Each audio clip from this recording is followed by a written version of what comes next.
Hello from Rome. Oh my gosh, I can't even believe I'm saying that. This has been one of my dreams my whole life, and I'm here. So we're gonna check out Piazza Navona. I'll take you guys with me. My very first stop was at Piazza Navona, which was built in the 1st century. It was once a stadium in the 1st century, and then when the Roman Empire fell, all the parts of the stadium were taken and sold, and this eventually was just ruins. Eventually, in the 15th century, this became a market, and nowadays it's a beautiful plaza with churches, sculptures, and 3 very famous fountains with sculptures all around. It's a beautiful spot to start your trip in Rome.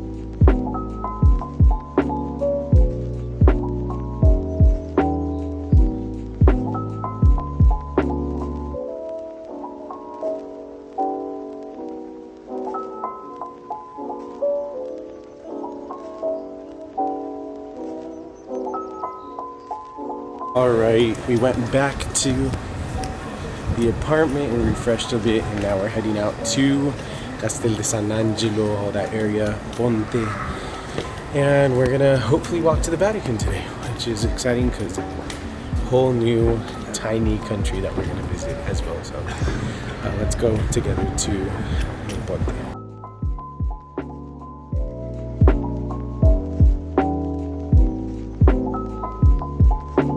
Alright, so this is the bridge right by the Castel de San Angelo. So pretty, so beautiful. You can see the Vatican behind me, and that's actually where we're heading to. So I'm excited to get to know that area behind us. So I'll see you guys there. My next stop was at the Vatican City, which is considered to be the smallest independent country in the world, with a total area of 125 acres and a population of about 764 people. The Vatican City became independent from Italy in 1929, and it's such an interesting place to visit because although it is in the very middle of Rome, it is a completely different country. Now, there are many things you can do. At the Basilica, you can pay for a tour to enter the different chapels or gardens. However, you can enter the St. Peter's Basilica completely free, and I definitely recommend it because there's beautiful art pieces, sculptures, gold trimmings, tombs. It's a very interesting place to visit and put on your schedule when you visit Rome. Alright, we just arrived at Trastevere. Everybody I've told I'm coming to Rome recommended this area, so I'm sure I'm gonna enjoy it, and let's go find some food. After the Vatican, I headed over to Trastevere, which is a vibrant and very bohemian area of the city with really cool restaurants and bars and beautiful streets. And I ended up heading over there to get some dinner at Tonarello, which is a very famous restaurant with great food. I loved every moment of being there, and I ended up opting in for peroni, which paired really nicely with this carbonara pasta, which is a pasta with an egg base, pecorino, pepper. It was delicious. You can see me here. I was actually genuinely in surprise because of how good it was. I love the pasta here, and I would definitely go back there just for that food. It was really good. After that, I ended up walking a bit, and I couldn't leave Italy without trying gelato. And not any kind of gelato, but I got pistachio, or as they say, pistacchio. It was really, really good. You can see me delving into it here. I was really enjoying it, and I ended up going to Ponte Sisto, which is right off of the Piazza Trilussa, for some beautiful views of the city and an amazing view of the Vatican.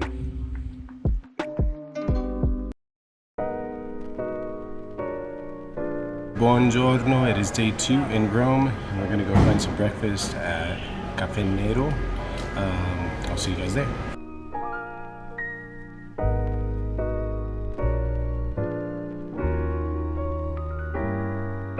Alright, we came to Caffè Nero, and I got a coffee and a sandwich, so we're going to try that in a little bit. Because the breakfast was delicious. Now I'm looking for the 87 bus to go to the Colosseum. Had to fake Italian it up a little bit to speak, so it's been working out. My next stop was the Colosseum, and I took the bus over because I love that you can see all these beautiful sights. For example, this is the Roman Forum, and it was on the way to the Colosseum. We made it. Insane. So huge. So much bigger than I thought it was going to be. It's amazing. The Colosseum, or Il Coliseo as it's known in Italian, was once a super important amphitheater in this area. It held from anywhere to 50 to 80,000 spectators. It's built from limestone, volcanic rock, and brick-faced concrete, with many structures around, such as the Arch of Constantine, the Arch of Titus, and the Museum of Roman Forum. It feels like you're walking through history when you are in this area, and it is such a nice way to learn about history. Walking around, and as you can see, the Colosseum is behind me. We're gonna head over to probably the Forum. I don't know, really. There's so much to do around here, so we're just gonna keep walking and exploring.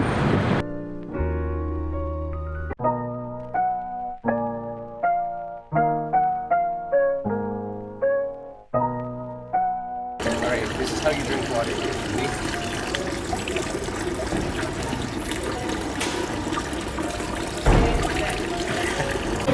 All right, we are now approaching the Spanish Steps.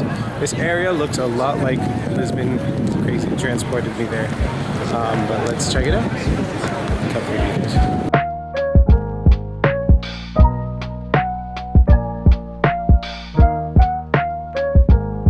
All right, you can see the steps really pretty behind me. So nice. We arrived at the Spanish Steps, which were built between 1723 and 1725.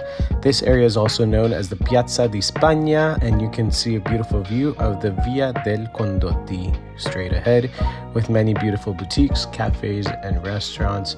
And the sunset in this area is to die for. You have to go. Okay, we just finished with the Spanish Steps, and now we're looking for a good coffee. I believe this is the Campo Marzio area, but I'm not entirely sure.